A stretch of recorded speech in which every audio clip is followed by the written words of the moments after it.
Everybody, good morning. This is Ben Kinney and my friend Via Williams. Good morning. We're going to talk today about a very important question. And I'm going to start by sharing the screen. Hey, Ben, before we go into the very important question, there's a couple things I would love for us to talk about really quick. Yes, dear. One of them is our amazing, I think it's the next slide. Let's see if you can, there we go. Yeah. One of them is, if any of you guys have ever been to Ben's Career Visioning, it's incredible. This is a non-real estate specific class. This is a class about how to hire and train people and grow businesses. And it's the single most important class I think you can take as a business owner. When I started off in real estate, I remember I sold 9 million one year and I got up to 70 million in 4 years. And it was really by taking this class. Ben is the best instructor. It's happening December 17th through 19th in Bellingham. I'll post a link in a little bit, and we have a discount for you guys as well.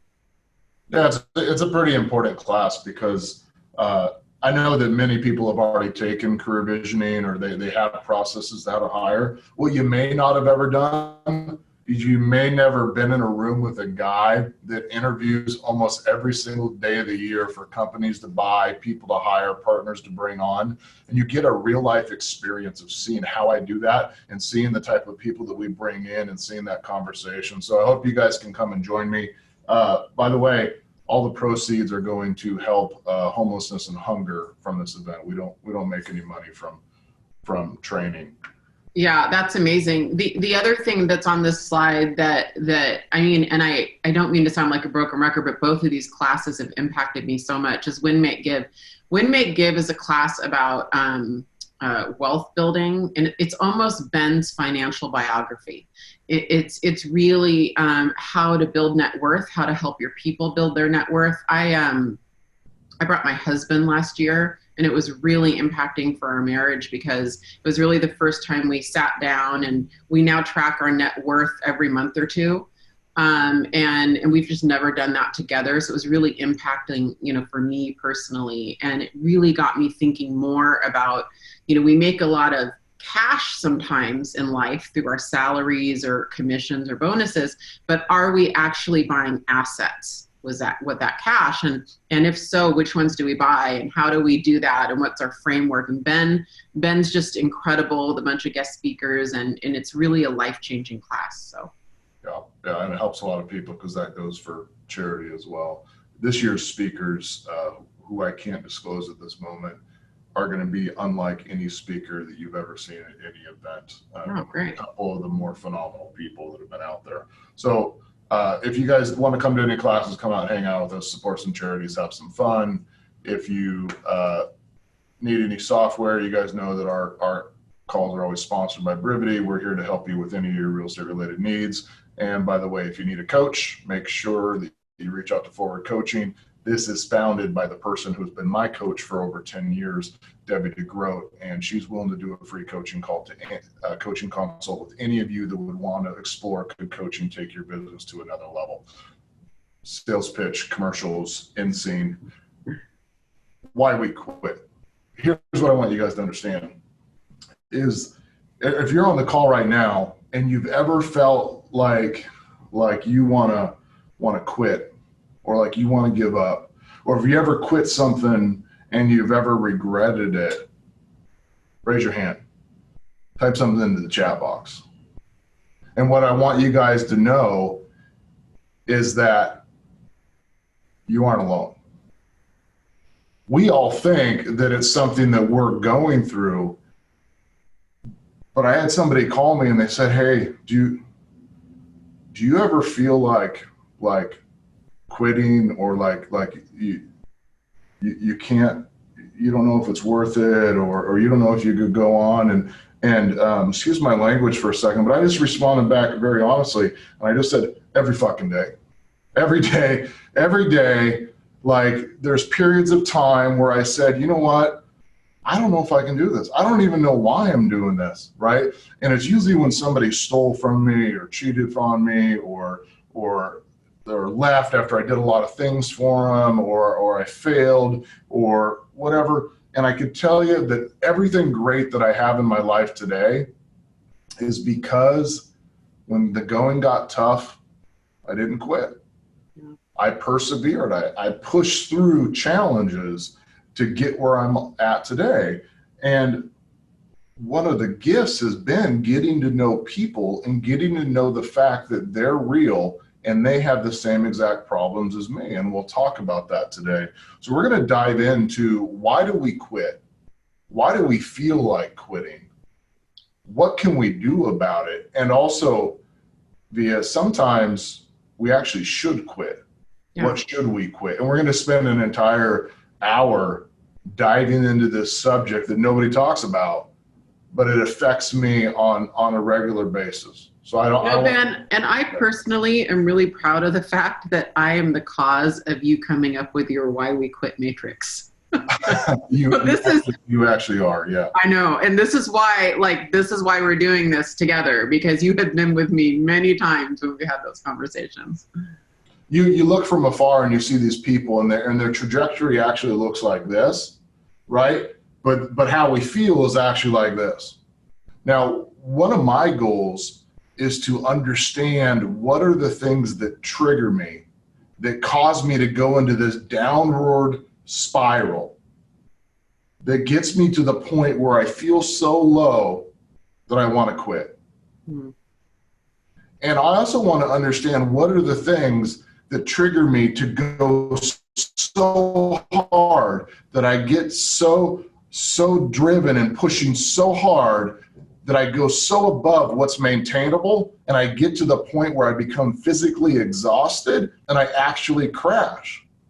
Part of the secret to not quitting is understanding that your success exists in the middle, and your ability to maintain long-term will be determined by your ability to notice the triggers and minimize how high your highs are and how low your lows are. Anything you add to that, Via? It is so amazing, the timing of this, because I hit that point a little bit recently, and I was just sharing with someone. I was like, I am really good at working hard. I will outwork almost anybody in an organization, and I'm really bad at naturally knowing when to stop. And so you've experienced this with me so many times, Ben, where I just hit this sprint burnout. And it's almost like the cycle's really hard to break. So when I see this, I resonate. Does anybody else resonate with that? Because I do think there are some people who are steady. I actually think it's fundamentally a positive thing to work with sprints and recoveries. It's how I operate. I like it. My problem is I don't pause for the recovery, and then it gets so overwhelming, Ben, like you said, I crash and you crash and we crash. And so I can't stress enough how much I resonate with this. That's all. Well, this is part of our leadership mentoring program webinar series. And if you're a loner and you only work with yourself for yourself, and you have no family, you have nobody you care about, maybe that's okay. But the moment you have somebody else in your life, right, we have to become more emotionally intelligent, and we have to self-regulate and be self-aware that our highs and our lows and our sprinting has casualties. We burn out other people because they can't keep up with you, Via. Yeah, that's 100%, Ben. You've pointed that out to me many times. So what are the causes of the triggers? What do you see as the reasons people quit and get to that point? Well, I think there's lots of them. I think there's, we go too hard. We let our health get out of control. We allow outside things like relationships or home issues get in the way. We allow finances to become a stress. Because of that, we can't think straight. We're around the wrong types of people. We'll dive into a bunch of those areas today. But before we do, I want you guys to understand that there's good quitting and there's bad quitting. Remember that every single person who's done anything amazing had to quit something to get there. right? Mm-hmm. Think about the person that you're in love with or you're dating or that's really important to you. You had to leave somebody else to find that person. That job that you're in today, you used to do something else. It's one of the reasons why in leadership, I don't ever get mad when somebody leaves. They're not indentured servants to me. They don't owe me their life. Maybe they're going to go off and do something awesome, right? Maybe them leaving, they'll realize how awesome they had it and they'll come back.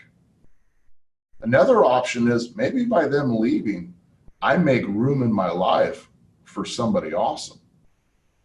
There is good quitting and there is bad quitting. And we're going to start with thinking about what are the things that make us want to quit and we wish we wouldn't have, or we wish we didn't feel that way, that maybe we could actually regulate. Well, one of the things you have to understand is that we can get into moments of our life or moments of our career or a habit of actually quitting. How would you like to put that on your gravestone? Ben, he was a great guy. He had an amazing habit of quitting. When things got tough, Ben got going, right? We have to be careful that we don't get into this habit of quitting when things get tough. And other people, what they do is they try to disguise it as switching, or I had a different opportunity, or I wasn't actually passionate about that. I think it was Malcolm Gladwell, some book like that, like a really long one that you don't really want to read and you get one or two good points out of, right? But I was reading it and it said, children who are told they're good at math enjoy math. Children who struggle with math and the parents say, oh, it'll be okay, let me help you, blah, blah, blah, blah, blah, they end up hating math. David and Goliath by Malcolm Gladwell. Thank you, Mandy. Good save. We have to be careful that we aren't hating things or quitting things because we're telling ourselves, I'm just not good at that. Mm-hmm. There isn't really not good at or not or bad at, right? There really is. I haven't decided to become awesome, create the habits, or persevere. We want to create a habit of perseverance where we stick through, right? We keep going. And I spent a lot of time in the woods and the wilderness. And there's times where I'm not in the shape that I need to be in the terrain and the areas that I'm at and going the distance with the amount of weight of my backpack and all the things that I'm going through in the weather. And I want to quit. And I've gone through my head thinking about how do I get out of here? Can I find a helicopter? Like, I don't know if I could go on. And I realized that inside me, I have a good Ben and I have a bad Ben. And both of those are people that have conversations in my head. And the good Ben saying, hey, I think you can do it. I think you can do it. Right. Keep going. It's only this much further. And the bad Ben is saying, hey, you should like fake an injury or right. Or you should just stop, or you should turn around, or this isn't worth it. Right. And both of them are having conversations in my head. And through a lot of self-discovery this year, I've realized, a lot of reading of The Untethered Soul and other great books, I've realized that neither one of those voices are me.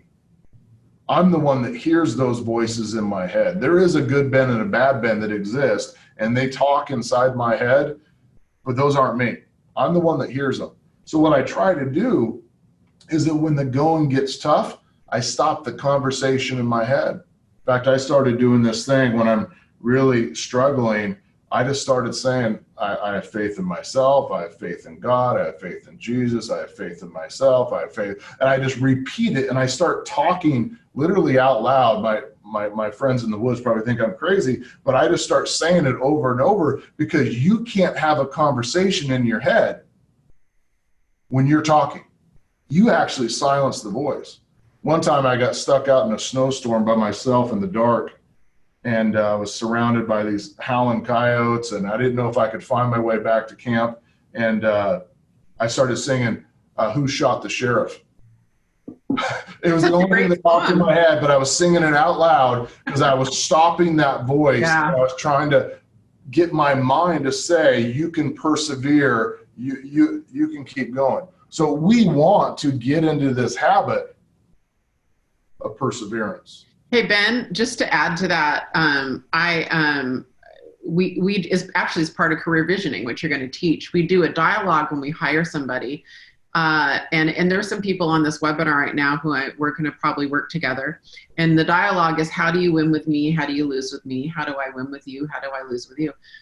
And so on the notes of my phone on how to win with Via, one of them is, where'd it go? One of them is, do not default to quitting is the answer to your struggles. Come talk to me. Bring me into the process. And I just wanted to add before we move on that, the concept of everybody had to leave somewhere to get to where they are, going back to that. The concept of loyalty, I mean, Ben, if you and I had a value, we share at the highest degree, it's loyalty, right? And so I've had I hire a lot of people. I think I've interviewed 23 people this month and alone. And the concept of loyalty comes up with me a lot. And I just wanted to share that loyalty is not being an indentured servant. Loyalty means don't make a unilateral decision without bringing a partner or someone you care about into the decision. And it means don't just default to quitting to leave something. All it means is bringing people in and bringing people as part of the process. That's loyalty. Loyalty is not staying somewhere. I think people get that mixed up. So you can add that to our list that we're looking at right now of why we quit is we don't have anybody to disappoint if we do quit. And I think about that a lot. A lot of my success has been that very early in my career, I hired somebody whose livelihood depended on me continuing to show up. So on the days that I wanted to quit, I didn't. Because I may be lazy or I may be sad or I may be struggling, I didn't want to let them down. And as my world gets bigger and bigger, more and more people rely on us, right, Via? The highest form of accountability is hiring people and having people that you're responsible for, 100%. Yeah, because I would quit right away if it was by myself. I'd be like, I make enough money, I'm fine, I don't need to work any hard, I got my one thing done, I can go take the rest of the week off, right? 100%. If I make it easy for me to quit, I quit. So you got to make it hard. So why do we quit? 6 things we're going to talk about today. Number 1, you lack results. Number 2, you get overwhelmed. Number 3, you're lonely. You need a little hug, a little snuggle. Number 4, you have negative influences. People whispering in your ear, you're not going to make it. That sounds hard. You're working too hard. Stop working so hard. You have internal issues. Number 6, you're just bored. Let's dive into them. Results. How do results make us want to quit? Well, when we enter a period of time where our results are diminishing, it's a reflection of our lack of activity, our lack of priority, or our lack of focus. Yet we tend to blame things like the economy, our employees, it's I don't have a good agent or good admin or whatever it is, our customers, the company we're with, I don't get enough support, right? Even though there's examples of other people succeeding all around us with the same conditions, we start pointing and blaming that our lack of results is somebody else's problem. And one of the reasons that happens, Via, is because our results today are because of the activities we did 3 months ago. And we often forget that. And the problem was when you get into a hole today and you have a lack of results, it's going to take 3 months to recover. So you're looking at a 6-month turn of a bad part of your life and your career when you hit rock bottom, because you had 3 months to get you there. If not longer. Sometimes it's longer than 3 months. And in fact, Ben, that's the problem. The problem is that we get in these modes, and if you go back to your parabolic, your chart, we all go through modes where we're in intense momentum focus, momentum mode. We're focused on activities and the results don't show up yet. It is really easy to quit during that time before the results show, right? And sometimes, Ben, that's internal, sometimes that's external. We have bills to pay, right? So, I mean, results do not necessarily come magically on day 90. I agree with what you're saying. I do. But some things take longer, and that's even harder. Sometimes we walk into our organization or our business and we're like, gosh, I can't believe Joe just came in and Joe just gave me notice he's leaving. And I said, well, I could have told you that. And they're like, well, how'd you know that? Why didn't you tell me? I'm like, I saw his pendings last month. He didn't close any sales last month. He's not making any money. You thought he was going to stick around there, right? Because you weren't out there actively searching and actively looking to see how your people are doing. And now all of a sudden you're surprised they're leaving and you think they're not loyal. Our duty as a leader is to know when somebody's going into this lack of results stage and get them out of it as fast as possible. What do you call it when I have those conversations with you, Via? I forget. You have like a phrase when I beat you down or whatever. When you hammer me? Yeah. Yeah. I like it when I that's not always a negative thing. I mean, like that's a personal preference thing. Like I work well with those conversations. Not everybody would. Well, what Via learns is that I love her enough that I'm willing to have uncomfortable conversations, because I know without results, the outcome is not going to be good. I'm willing to risk a bad outcome today by having an uncomfortable conversation, because if I don't, I already know the outcome. Oh, I mean, Ben, the leadership here, if we're gonna talk about this particular topic in leadership, this is a big one. You and I had this conversation with someone this week, but I remember when I was sitting down with you and we had decided to come together in this role, I don't know, a year and a half ago. And I remember looking at you, I was like, you cannot let me fail. You can't let me fail. If you've got to give me bumpers and course correct me in real time, brutally if necessary. But you have one job, and that is to not let me fail. Otherwise, let me go. Just leave me alone. And so, I tell my team leaders and potential team leaders that all the time. We won't let you fail. We might decide together to change your course, to do a course correction, but you won't fail. As a leader, we can't let our people fail. We have to be very aware of what their activities are. And we have to build in systems to become aware of their activities. So if you don't know how many calls, appointments, all the stuff that your people are making, then create a system, to do that, right? We cannot let our people fail because of lack of results.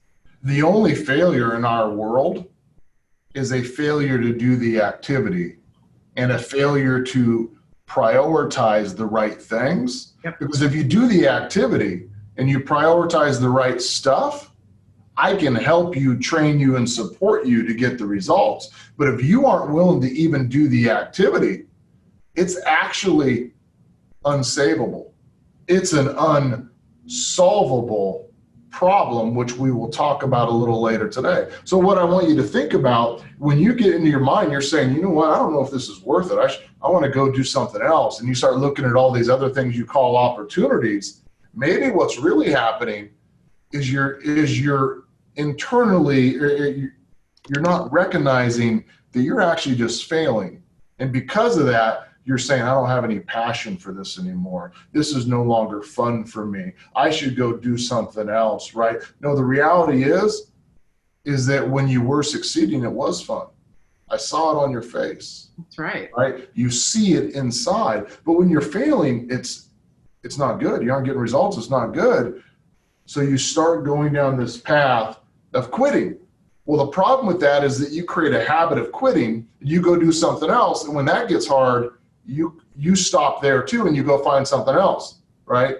You end up moving from real estate to a title rep to a mortgage person to all these different industries, thinking that the grass is greener somewhere else, when really it's about how do we solve the activity problem. And are you willing to do the activity or not?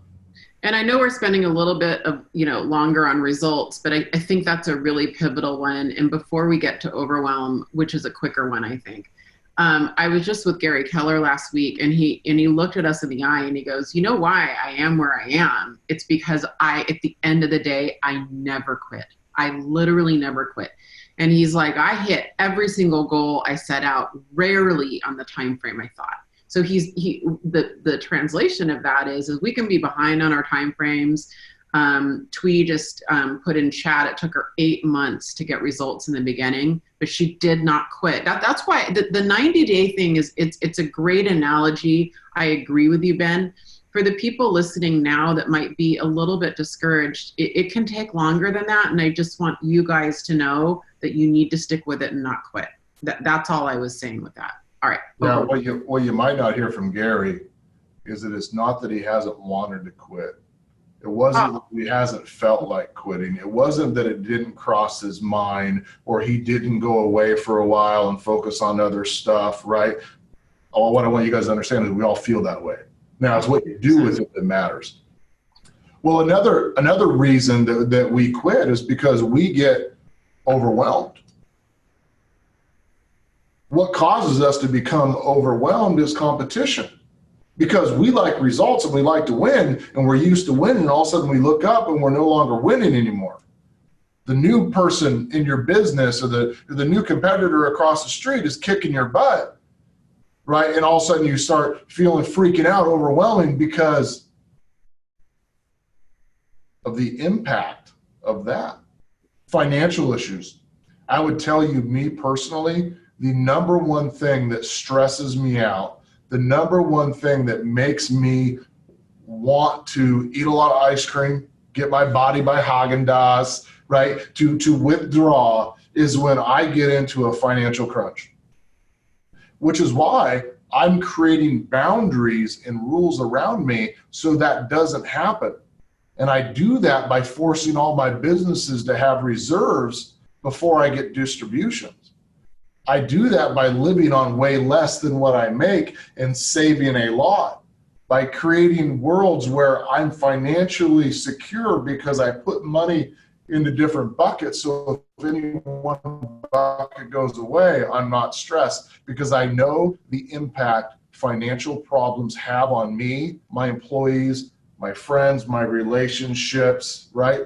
I grew up hearing my mom and stepfather, mostly drunk, fighting and throwing shit, talking about money problems. And I thought to myself as a kid, how can I help them? I'd pray for them to not have money problems. And I would think about it and I'd cry myself to sleep. And I just realized I was really selfish and unfair for them to expose me to that because there's nothing me as a child could do about it. But I'm not going to be the person that brings financial problems into my business or into my relationships or into my family, right, or into my friendships. We get overwhelmed when somebody leaves our business, right? Our number two quits, our admin quits, somebody important to us leaves or starts their own thing. We get overwhelmed because of all the distractions and too many things to do. We try to do everything and we only end up doing, right, 10% of the activity across 20 things. A 10% cooked meal is not edible, right? So making 10 of those does not help. Yeah. What overwhelms you, Via? Well, I have a couple thoughts on this. It's a really good one for me lately. To me, I think a big cause of this for a lot of us is I go through periods of overwhelm, and that's the time I need to hire somebody. But to that, to your point, Ben, financial stress is everybody's number one or number two. It is right up there. It is all encompassing. If anybody's been through financial hardship, which I have been, it is hard to explain how every single aspect of your life is affected. And I think sometimes when we get overwhelmed and we need leverage, finances come up because it costs money to hire people. It costs money to hire a cleaning person or someone, to get ready cooked meals if you're looking for leverage at home, for all of my moms listening. It costs money to hire an assistant, which I just did. And so I think it all gets wrapped into one. That's number one. Number two, I think that this is where, Ben, leadership and coaching is really important. I posted a link to Forward Coaching earlier. I think that when we're really, really overwhelmed, it's even more important to stay in our top 20% zone and to stay in our priorities. I have really leaned on you for the last few months a lot in this area. As I've gotten overwhelmed, you have really been good about putting bumpers on me and saying, nope, stay in your lane. You keep doing, you got to stay your focus. And I've had to let things go, and it's really hard. And things aren't getting done. A lot of people are mad at me. I'm really slow at getting back to people right now. And so I just wanted to add that in, that as leaders, if we're seeing our people get overwhelmed, Ben can remove certain obstacles in my path, but he can't remove them all. To a certain extent, he's got to take the role as coach to me, to say, nope, your priorities are out of whack. Resend those to me and put this on number one and let go of you. Stop it. And I do that to my team leaders. They don't always like me for it, but I'm like, nope, it's just an excuse. That is not your number one priority. What's going to get you out of this in the long run, is focusing on this. So I just wanted to add that in with overwhelm. Yeah, great. So, if I add two things to that, Via, yeah, when we complicate things, it overwhelms us. When you come up with a list of all the things you have to do first before you get started, it overwhelms us. But I would add, aside from these major issues, the other thing that overwhelms me the most is when my calendar becomes too full. Via, when you're sharing those links, make sure you click the down button to all panelists and attendees, not just a panelist. Oh, thank you. When my calendar gets too full, I feel overwhelmed. It's why I make a rule that I take calendar appointments between 10 and 2, but nothing before, nothing after. I want to make sure that I'm living in a world where I can put my priorities, right, and my activities first before everybody else's. Because you can live a world of everybody else's priorities, or you can live yours. I'll tell you which one gets you further.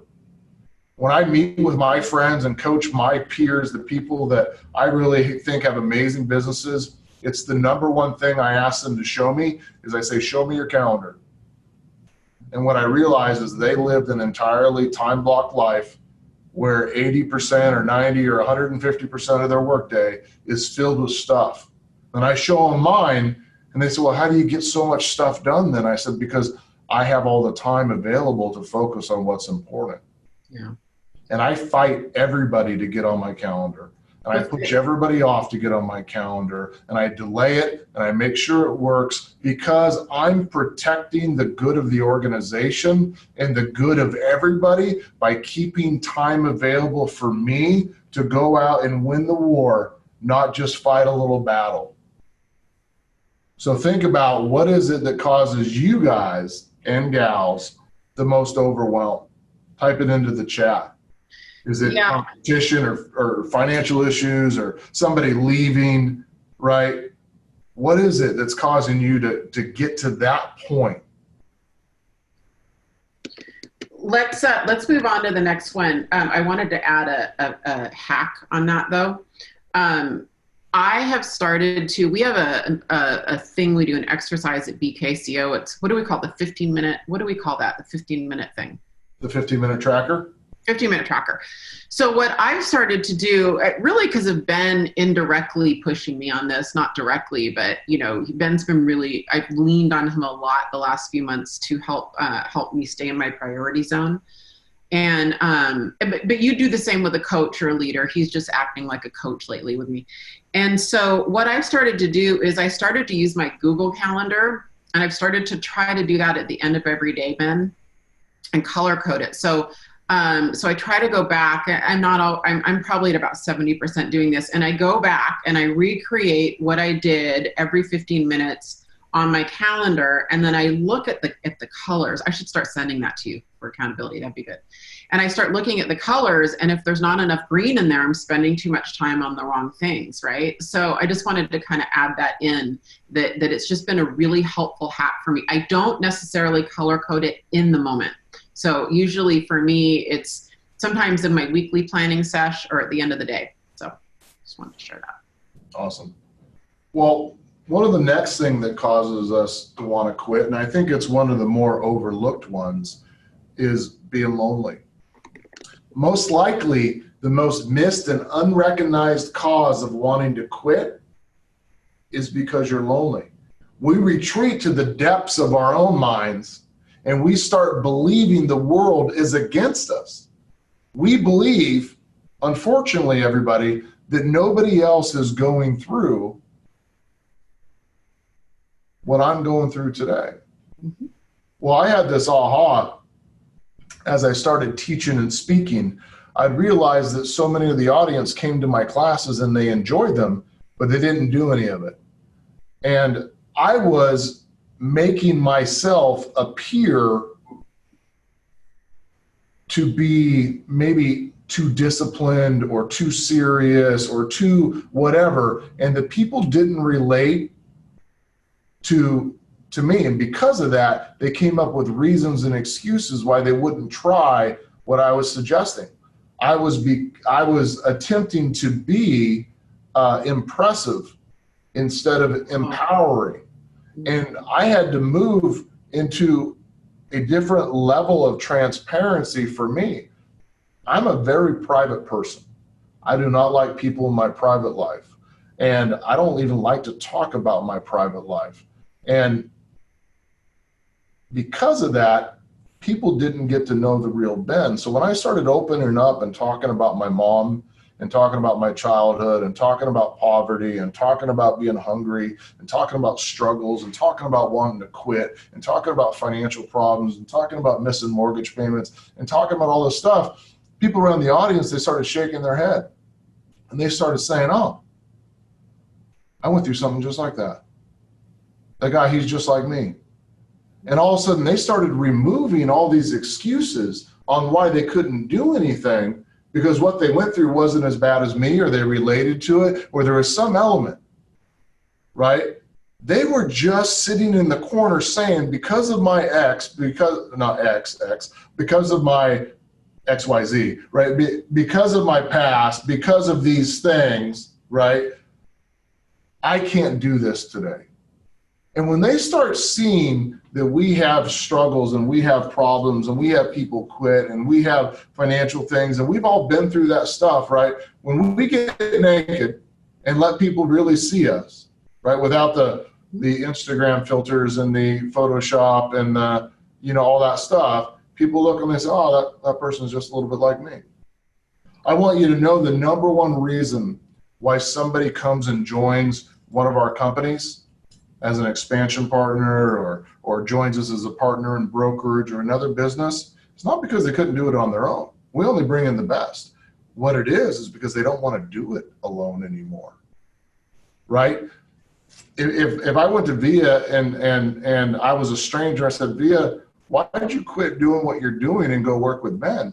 And I was sitting in the room and I heard somebody say to Via, I would quickly interrupt and I'd say, oh, you don't understand. She didn't do that. She said, because I don't want to quit, I'm going to find a partner like Ben and we're going to go forward together faster. Does that make sense? Because I knew that if I didn't find a partner in brokerage, it wasn't going to be sustainable for me. And Via knew that if she didn't find somebody to work with, right? It wasn't sustainable because it's freaking fucking lonely to be the person at the top every single day. It is why I'm here. It is, you know, we call it leadership lonely a lot. Jillian coined that term. It is the most important topic we're discussing today. And it is, I've had so many ahas around this, you know, this past year and a half, because the number one question I get, you know, I say this, I've said this to a few people, but only 2% of women-owned businesses achieve $1 million in revenue a year. And I got up to about 1.7, 1.8. I had a thriving business. I was, you know, considered a top female entrepreneur in the nation. Why did I leave that and come to work with you? That is how strong this topic is.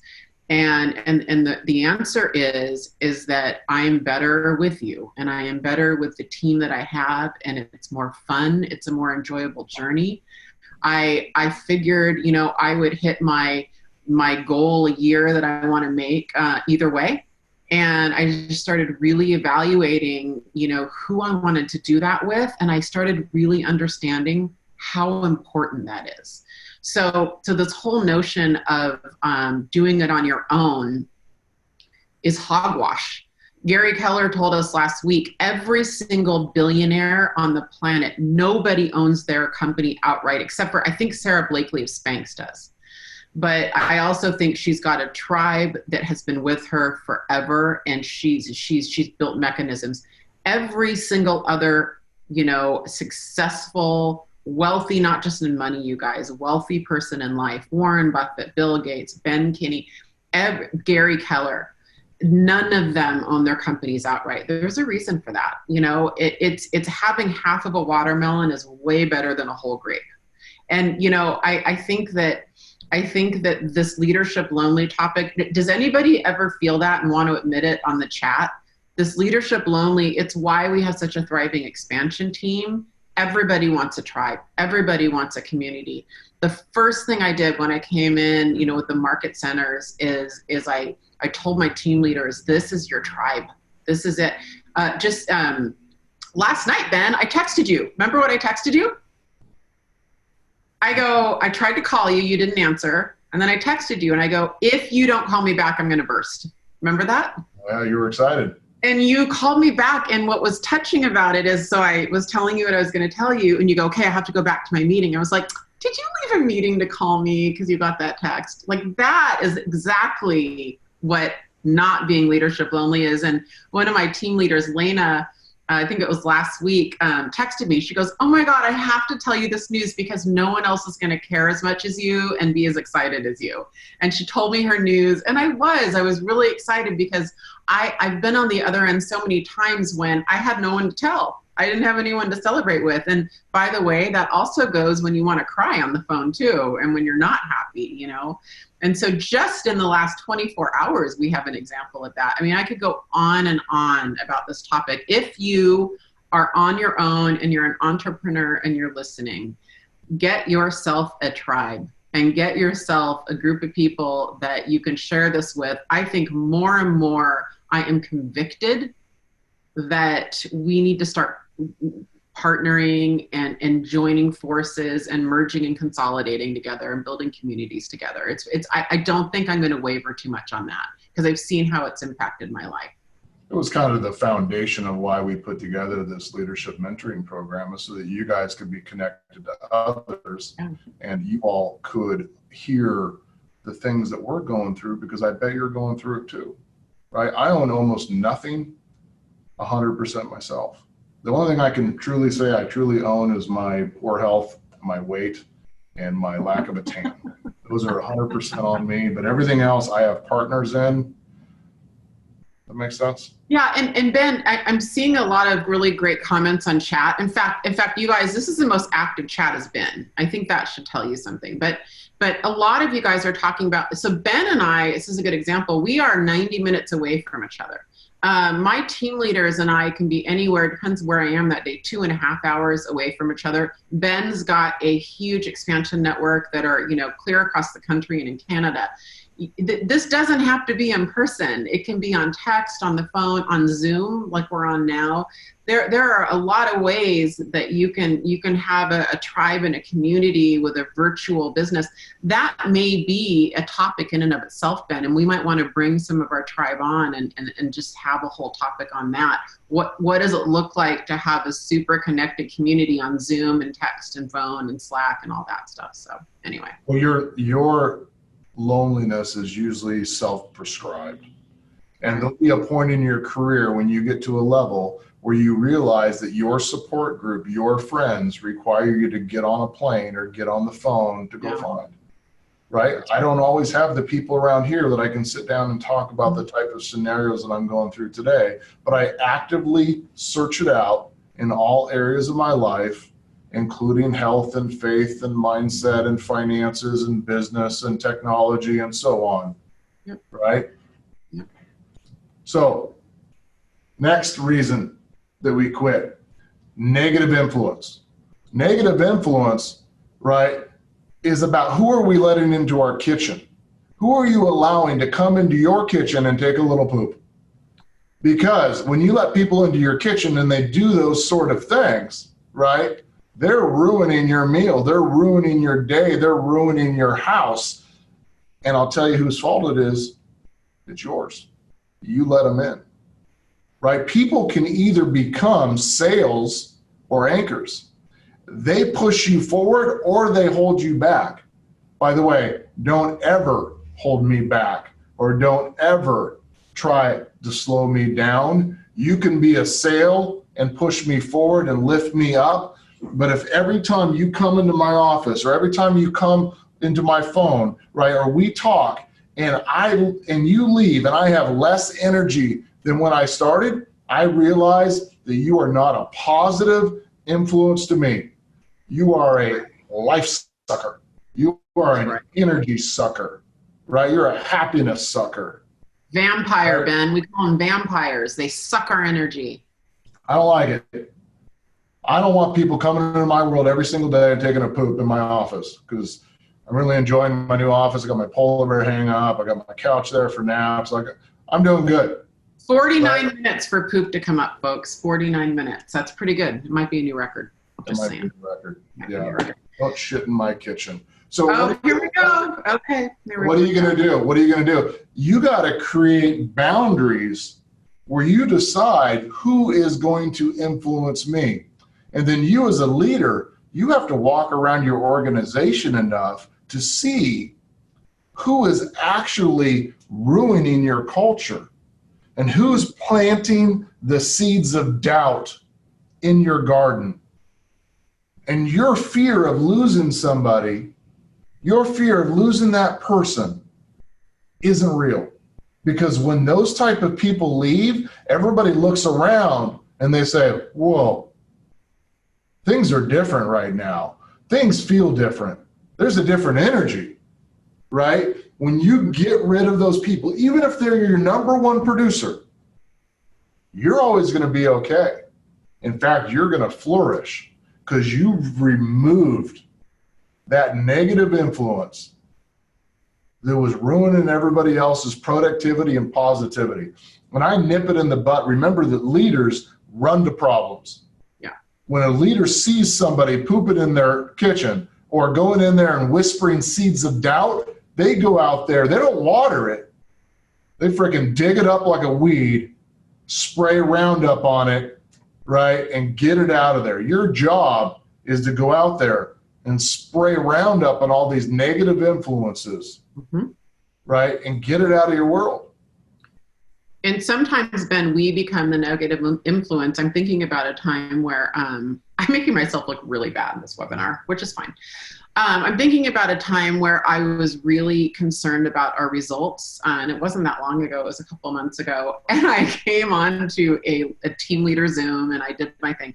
And later, and by the way, this is about creating a super safe environment. So leaders, I want you to listen to the story and ask yourself, would your people say this to you? So afterwards, one of my leaders said something to me, and she was like, you felt stressed and pressured, and I felt a panic. And I was like, Oh, I don't feel panicked. I feel a little stressed and pressured. But thank you for sharing that, because what I don't want to do is emanate on any level I feel panicked, because I really don't. And so what I was really grateful for in that moment was that she felt super safe saying that to me, right? So the negative influence was me. It was inadvertently me. I had a blind spot, but I was super coachable. It felt like a leadership win to me that my people said that. I'm also thinking about a time where, a couple times, but Ben and I, we've talked about people just being negative. I mean, sometimes, my mom's overseas right now, so she's not listening to this, but there's been a couple times where my mom's like, you're working too hard. Does anyone else's mom do that? You're working too hard and you're going to wear yourself ragged. And she comes over and I love my mom, super, super close to my mom, but she's kind of sometimes not healthy, because I love working hard.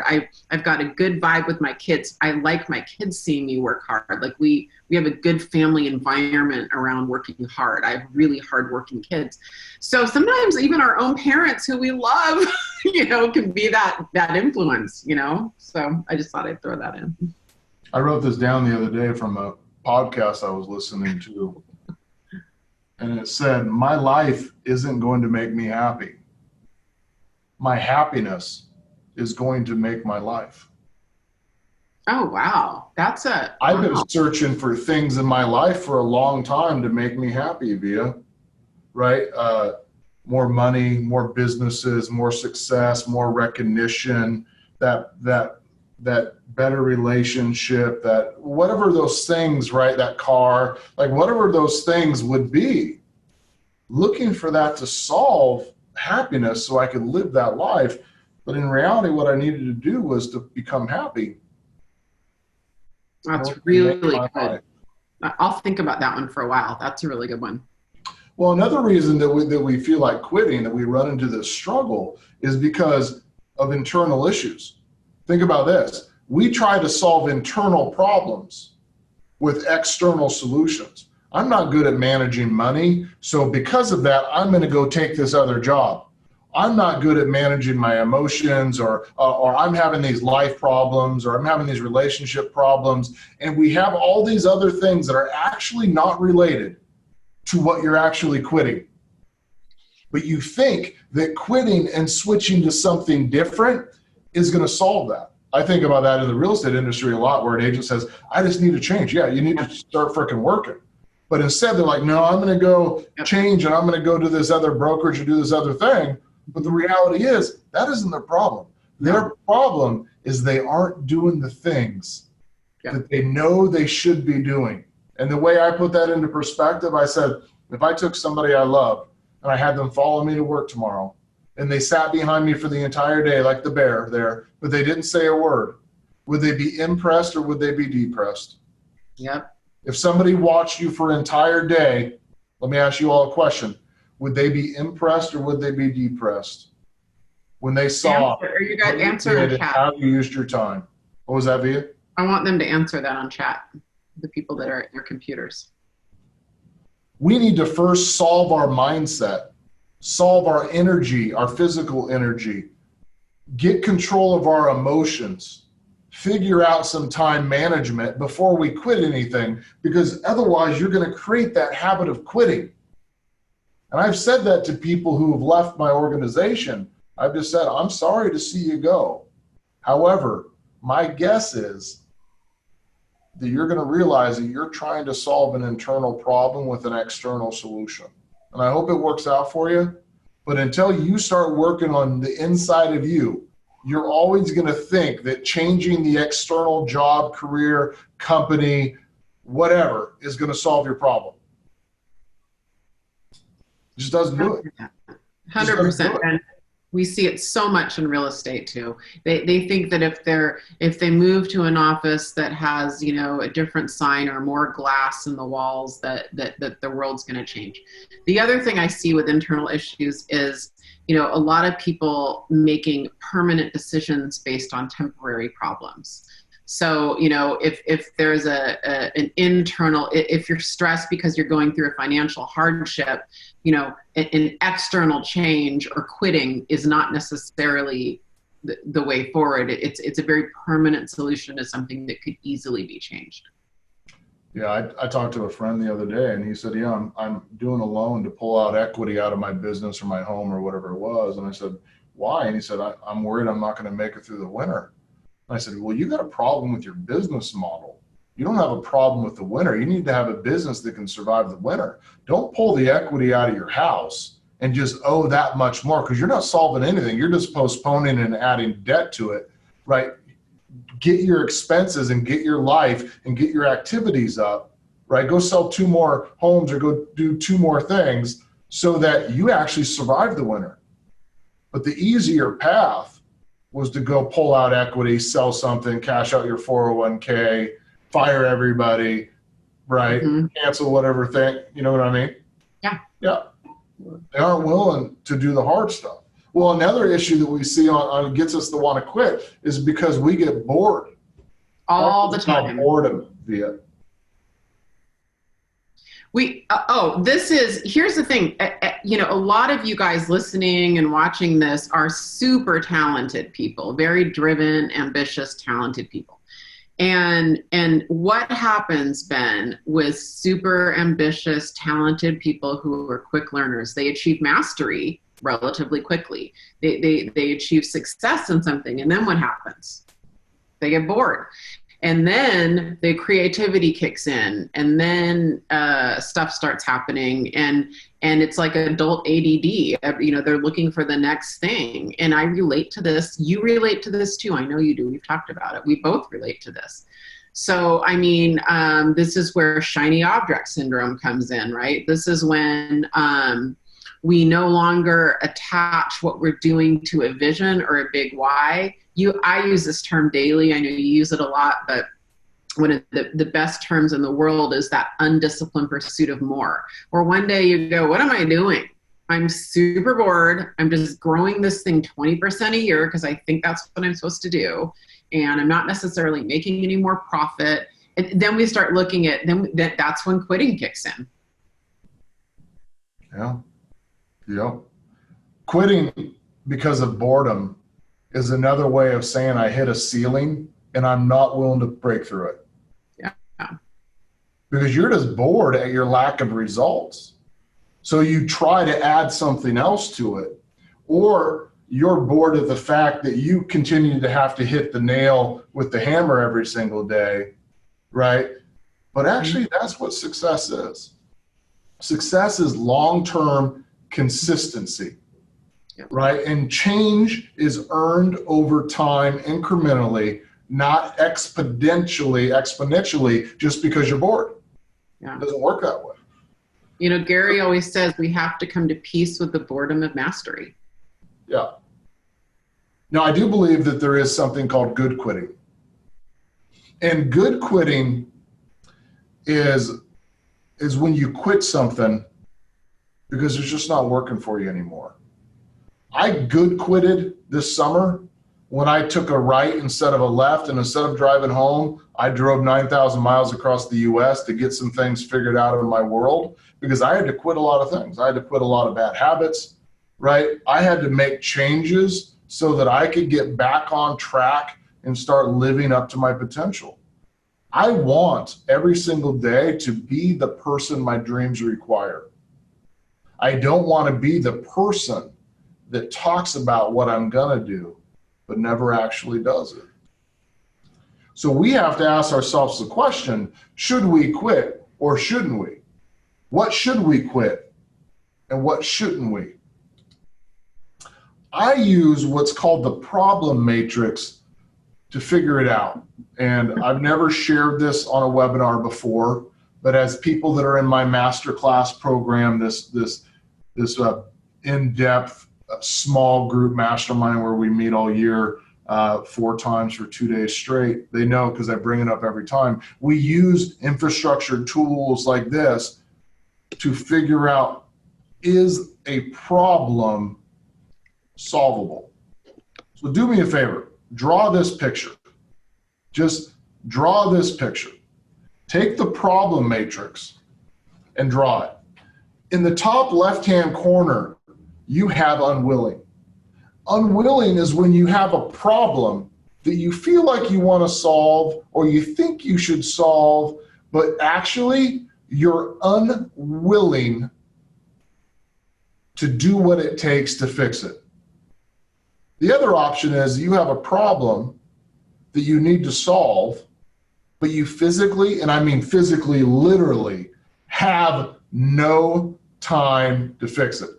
So if I was to go and say, Via, the problem that you're presenting to me today, could you commit 15 minutes a day to solving it? And she says, yeah. I said, great. Could you commit 30 minutes once a day for 5 days a week, right? Could you commit that? She says, yeah.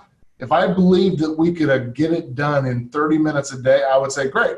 It sounds like it's a solvable problem if she's willing to solve it. The problem with coaches and coaching and training and as seen on TV shit and the CD sets you buy and all that stuff is at the end of the day, some problems are actually unsolvable because we are unwilling to make the change. One of my friends, Chris Colgan from Virginia, shared a podcast with me this week. And the podcast covered a subject called 75 Hard. And it was about doing these things for 75 days without fail. And if you cheated on any one of these things, you had to start over at day one.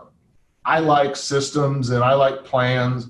I'm good at those things. You give me the food in the container on what I should eat, I'll just eat what's in front of me. I'm really good at that. Like, you don't give me the food in the container, I'm going to eat whatever else I can get my hands on. It's just me, right? I'm like, this might be good. So I start listening to it, and it says, well, the first thing you're going to do is you're going to pick a diet. I don't care which one, but you're going to follow it. And if you have one frickin' M&M, one sip of alcohol, right, you start over on day one. I'm like, well, all right. I could probably do that. I got to pick the diet that allows me to have bacon. So I love keto, right? But I could go without the M&Ms. I could go without these other things. Okay, I could probably do that. Next thing, it was, you got to read 10 pages a day. I read an hour or two a day on average every day. That's not a problem. 10 pages is not a big deal. Okay, next one. You got to take a picture of yourself every single day. Like, well, it's all going to look like, but I could probably actually do it. And then there was a couple other things you had to do. And then it got to this thing, and he said, and you have to work out for 45 minutes twice a day.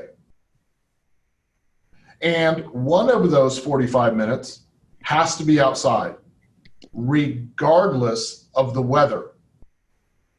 Whether it's snowing or raining or dark, no matter when you get home, you got to do that.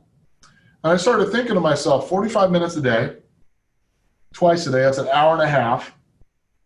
With everything else I was going on, as much as I would like to do that, if I was being honest with myself, Via, I wouldn't do it. If they said 30 minutes a day or 45 minutes a day, I think I could push through, but I honestly believe in my heart that I'm unwilling to spend an hour and a half a day doing that. I just won't do it. Because of that, I'm not going to try to solve my problem that I'm having in the way that they're proposing. It's actually unsolvable for me. However, if I found something that I was willing to change, like I really want to change this and I'm willing to do whatever it takes, and I physically have the time, it is no longer an unsolvable problem. It potentially could be solvable. So let's move down the matrix. As I get to the bottom right-hand corner of the matrix, there's a question box. And the question box is, do I know what to do? So sometimes I've had problems where I literally do not know what to do, how to do it, what to start with. I feel lost. I'm struggling, right? And if I don't have the information, if I don't have a plan, if I don't have the knowledge, if I don't have the help, it actually becomes unsolvable. So our goal of the problem matrix is to move everything from the top and the bottom right into the bottom left-hand corner where I have plan written. Plan is when I have a problem and I can apply a plan, a model, a system, or a person to it. And if I did those things, I have a chance of solving that problem and being successful. So when Via and I first were going through this, Via had a problem that she was trying to solve. And my point to Via was, I don't think you're actually willing to solve it, Via. I don't think you care enough. I don't think it's that important to you. I think you want it to be, but I don't think you're actually going to do it. The reason is because her actions and activities were speaking for her, and she wasn't doing it, right? And I knew that she physically had the time, and she's really smart, so I knew she actually knew how to solve it. So I could either say, this is an unsolvable thing for Via, or what we ended up with was, if you want this problem solved, Via, it can't be you. It has to be a person. If you go find a person that's willing, has the time, and knows how to solve that problem, you bring them into your world, actually, everything will turn around. Your problem's solvable. Do you remember that day? This was created with a lot of pushback. So that's the sugar-coated version, okay? So for all of you guys watching this who are going to use this in a contextual framework of coaching or leading others, I was really not willing to admit that I was unwilling or didn't have the time. And so he really pushed me to the point where he created this matrix. He's like, look, stop it. Like, you are unwilling. There are very few options here. And, you're either unwilling, you truly have no time, and I don't buy that. And, and then it was, I was like, well, I just seriously don't know what to do. He's like, yeah, you do. That's why you're unwilling. You know what to do. So you have to really be willing to, I think you have to be in a good relationship with someone to really push them on this framework. And Debbie, this is a good, and I don't mean to, but this is a reason for a coach. We keep putting forward coaching in there, but we all need a coach for everything Ben and I talked about today. Ben's my coach. If I didn't have Ben, before Ben, I've always had a coach. You have to have someone, and it could be your leader, but you have to have someone walking you through this, right? Ben needed me to create this framework, and I needed him to help me solve it, right? So. Yeah. So I use this problem matrix so that I can make sure before I start coaching or mentoring or helping somebody, that the problem they're looking to solve is actually solvable. Yeah. If it's not solvable, don't waste your time. There's nothing more irritating for me than having a conversation with somebody and then having to have it again and again and then keep coming back to me with the same problem. Here's an example. Like you want to improve your health, but you aren't willing to do anything about it. Yeah. Stop complaining about your health. Just admit that you're going to have that level of health until something changes and you're willing to do it. Stop complaining about not having any money because you're not willing to change your financial habits, or you're not willing to push yourself further to make financially more money. Yeah. It is an unsolvable problem, and I want you all to only work on things that are actually solvable. So what do we do about this feeling is that when we get that feeling of quitting, we want to understand that we all feel that way. It happens to us all, and for me, it happens often. That it could be because of your lack of results, and that's something you can do something about. Number two, it could be because you're overwhelmed, and that's something you can do something about as well. It could be because you're lonely and you need a friend or a partner or a coach. It could be because there's people around you that are shitting in your kitchen, causing a negative influence. It could be because you're trying to solve your internal issues, your divorce or your marriage, or your relationship, or your financial, or your emotions, or your depression, or whatever. Yeah. With external changes all the time. Or it could be that you're just bored. All of these things are solvable things. What I want you to get to the point is realizing what triggers you. When do you start going up and when do you start going down, and how can you minimize your highs and minimize your lows. That will get you back on track to having the life that you want and creating a habit of perseverance instead of a habit of quitting. Make sure that if you haven't joined our Ben Kinney Company's Leadership Mentoring Program Facebook group, that you go in there and join we can send out a link to everybody who's on the webinar for you guys to get in there. If you guys want to come and take one of my classes, the next class is in December. You can go to the links that we posted here or go to bkleverage.com and come out and learn how to hire talent, find talent, retain people. It'll be like no class you've taken. It's at a beautiful waterfront resort and the proceeds go to charity. And if this is too soon for you, too close to the holidays, please consider coming out to Win, Make, Give May 4th and May 7th. I really hope that it was a valuable call for you all and that you guys got some solid takeaways and that it was worth your hour and 15 minutes. Vija, anything you want to add or talk about?